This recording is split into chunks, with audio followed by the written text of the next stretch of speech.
See, time now 6:23. So it's a city that's been torn apart by 4 years of fighting. Thousands of people are finally leaving Aleppo. The evacuation of civilians and fighters is expected to continue for days. More than 1 million Syrians are now refugees in neighbouring Lebanon. But with their homes destroyed, their future is full of uncertainties. Thomas Morgan has been speaking to 3 generations of a family from East Aleppo. After 5 years, the emotions are still raw. 3 generations from East Aleppo torn apart in the battle for the city, now together again in neighbouring Lebanon. But even here, the family don't want to be identified. Shireen told me she would sleep with tears in her eyes after fleeing East Aleppo with her 4 children, leaving her parents behind. Sabri and Zainab endured 4 years of war. Then, last month, their house was destroyed by shelling, and they finally managed to leave to start the long journey to Lebanon.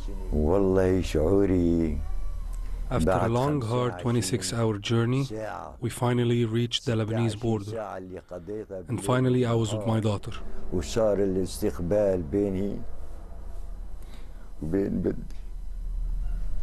okay. That moment, I felt I was born again.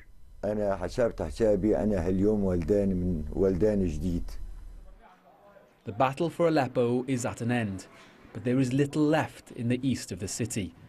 The UN says it will take at least a generation to rebuild, and the psychological damage of the war could also last for years. When we were in Aleppo, we were living in constant fear, sleeping in fear. Every waking moment was in fear, from the bombs falling. My children still live in fear. They are traumatized, and they can't forget. If the electricity cuts, they start crying. There are over 1 million registered Syrian refugees living in Lebanon, and the majority, like Shireen and her family, would like to return home eventually, but it's unlikely that the battle for Aleppo will spell the end of the civil war, meaning that so many Syrians will be unable to return anytime soon. Thomas Morgan, BBC News, Mount Lebanon.